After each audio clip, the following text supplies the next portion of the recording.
അല്ലാഹു അല്ലാഹു അല്ലാഹു അല്ലാഹു. അസ്സലാമു അലൈക്കും വറഹ്മത്തുള്ളാഹി വബറകാതുഹു. ബിസ്മില്ലാഹിർ റഹ്മാനിർ റഹീം.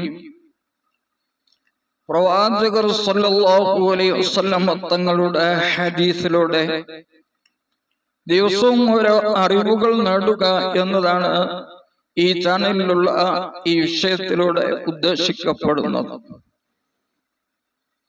അറിവ് ആഗ്രഹിക്കുന്ന, പ്രവാചകരെ സ്നേഹിക്കുന്ന എല്ലാവരും വളരെയധികം സമയം നമുക്കുണ്ട്, അതിൽ നിന്ന് കുറഞ്ഞ സമയം ഇതിനു വേണ്ടി ചെലവഴിക്കണം എന്നുണർത്തുകയും ഇത് കേൾക്കുന്നവരൊക്കെയും ഇതിന് ലൈക്ക് നൽകുകയും മറ്റുള്ളവരിലേക്ക് ഇത് അയച്ച് ഷെയർ ചെയ്ത് ഈ പുണ്യത്തിൽ പങ്കാളികളാവണം എന്നും ഉണർത്തുകയാണ്.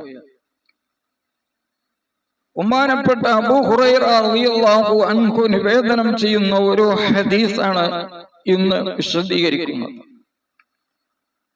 ഖാല, അബൂ ഹുറൈറ റളിയല്ലാഹു അൻഹു പറയുന്നു, ഖാല റസൂലുള്ളാഹി സ്വല്ലല്ലാഹു അലൈഹി വസല്ലം, റസൂൽ സ്വല്ലല്ലാഹു അലൈഹി വസല്ലം തങ്ങൾ പറയുകയാണ്, അലാ അദുല്ലുക്കും, നിങ്ങൾക്ക് ഞാൻ അറിയിച്ചു തരട്ടെയോ, അലാ മാ യംഹുല്ലാഹു ബിൽ ഖതായാ, നിങ്ങളുടെ ദോഷങ്ങളൊക്കെ മായ്ച്ചു കളയുന്ന ഒരു കാര്യം നിങ്ങൾക്ക് ഞാൻ അറിയിച്ചു തരട്ടെയോ.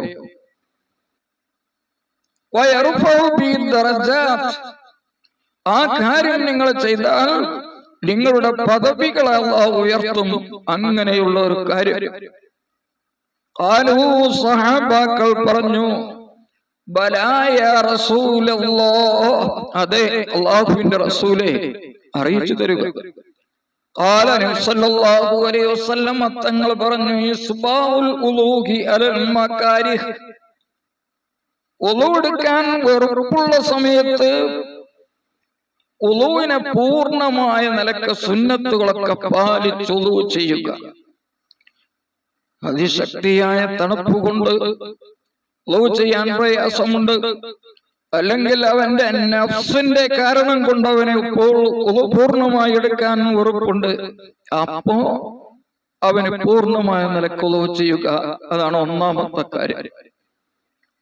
രണ്ട്, വകസറത്തുൽ ഖുതാ ഇലൽ മസാജിദ്, പള്ളിയിലേക്ക് ചവിട്ടടികൾ വർദ്ധിപ്പിക്കുക, പള്ളിയിലേക്ക് നടന്നു പോവുക, അതിനെ വർദ്ധിപ്പിക്കുക എന്നാണ്. എത്ര ദൂരെയാണെങ്കിലും ആ ദൂരെയുള്ള പള്ളിയിലേക്ക് നടന്ന് നമ്മുടെ കാൽപാദത്തിന്റെ ചവിട്ടടിയുടെ എണ്ണം വർദ്ധിപ്പിക്കൽ, അതാണ് രണ്ട്. മൂന്ന്, ഒരു നിസ്കാരം കഴിഞ്ഞാൽ അടുത്ത നിസ്കാരം പ്രതീക്ഷിക്കുക.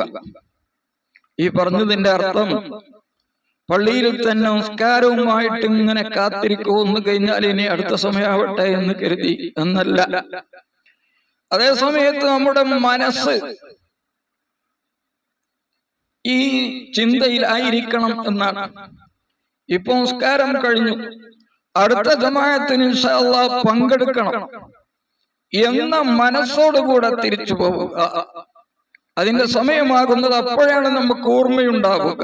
ഇന്ന സമയമാകുമ്പോ വാങ്ങി കൊടുക്കും, ഇന്ന സമയത്ത് പോയാൽ പള്ളിയിൽ ജമാഅത്ത് കിട്ടും എന്നൊക്കെ ചിന്ത നമ്മളുടെ ഹൃദയത്തിലേക്ക് വരണമെങ്കിൽ അടുത്ത ജമാഅത്തിന് പങ്കെടുക്കണം എന്ന മനസ്സുണ്ടായിരിക്കണം. അതാണ് ഇവിടെ ഉദ്ദേശിക്കപ്പെടുന്നത്. ഇങ്ങനെ ചെയ്താൽ റസൂലുള്ളാഹി സ്വല്ലല്ലാഹു അലൈഹി വസല്ലം തങ്ങൾ പറഞ്ഞത് ഇങ്ങനെ ചെയ്യുക എന്നതാണ് റിബാത്ത് എന്നാണ്. റിബാത്ത് എന്ന് പറഞ്ഞാൽ മുസ്ലിങ്ങളായ ആളുകളുടെ രക്ഷയ്ക്ക് വേണ്ടി അതിർത്തിയിൽ കാവലിരിക്കുക എന്നാണ്. അങ്ങനെ കാവലിരിക്കുന്ന സൈന്യം, ആ സൈന്യത്തിൽ അംഗമായി കൊണ്ട് കാവലിരിക്കുന്നതിനാണ് യഥാർത്ഥ റിബാത്ത് എന്ന് പറയുന്നത്. എന്നാൽ ഇത് യഥാർത്ഥത്തിൽ അങ്ങനെയുള്ള ഒരു ഉദ്ദേശമല്ല ഇവിടെ പറയുന്നത്. ഇവിടെ ഒരു മനുഷ്യന്റെ ഏറ്റവും വലിയ ശത്രു ആ മനുഷ്യന്റെ ശരീരമാണ്. അമ്മാറത്തും ബിസൂ, തിന്മ കൊണ്ട് മനുഷ്യനോട് വളരെയധികം കൽപ്പിക്കുന്നതായ നഫ്സ്. ആ നഫ്സിനെ എങ്ങനെ നമുക്ക് ഒതുക്കി അമർത്താൻ പറ്റും എന്നതാണ് ഈ ഹദീസിൽ പറഞ്ഞിട്ടുള്ള കാര്യങ്ങൾ. അതുകൊണ്ട് തന്നെ നഫ്സിനെ പരാജയപ്പെടുത്തുക, നിയന്ത്രിക്കുക എന്നതാണ് ഏറ്റവും വലിയ ജിഹാദ്. അതാണ് റസൂലുള്ളാഹി സ്വല്ലല്ലാഹു അലൈഹി വസല്ലം തങ്ങൾ പറഞ്ഞത്, റജഅനാ മിനൽ ജിഹാദിൽ അസ്ഗരി ഇലൽ ജിഹാദിൽ അക്ബർ. ചെറിയ യുദ്ധമാണ് ഇപ്പോൾ കഴിഞ്ഞത്, ഇനി വലിയതായ ഒരു യുദ്ധം നമുക്ക് ചെയ്യാനുണ്ട്. അതാണ് വലിയ യുദ്ധം. അത് ജിഹാദുൻ നഫ്സ്, നഫ്സിനോടുള്ള യുദ്ധമാണ്. ആ യുദ്ധത്തിന്റെ ഭാഗമായുള്ള പ്രവർത്തനമാണ് ഇതിൽ പറഞ്ഞത്. വെറുപ്പുള്ള സമയത്ത് പൂർണ്ണമായ നിലക്ക് സുന്നത്ത് പാലിച്ചു ചെയ്യാൻ, പള്ളിയിലേക്ക് കാൽപാദങ്ങളുടെ ചവിട്ടടികളെ വർദ്ധിപ്പിക്കൽ, ഒരു നിസ്കാരം കഴിഞ്ഞാൽ അടുത്ത ജമാഅത്തിനും പങ്കെടുക്കണമെന്ന ദൃഢനിശ്ചയം നമ്മളുടെ മനസ്സിലുണ്ടായിരിക്കൽ, ഇത് ആണ് റിബാത്ത് എന്ന് പ്രവാചകർ സല്ലല്ലാഹു അലൈഹി വസല്ലം ഈ ഹദീസിലൂടെ പഠിപ്പിക്കുകയാണ്. അല്ലാഹു തൗഫീഖ് പ്രദാനം ചെയ്യട്ടെ. അസ്സലാമു അലൈക്കും വറഹ്മത്തുള്ളാഹി വബറകാതുഹു.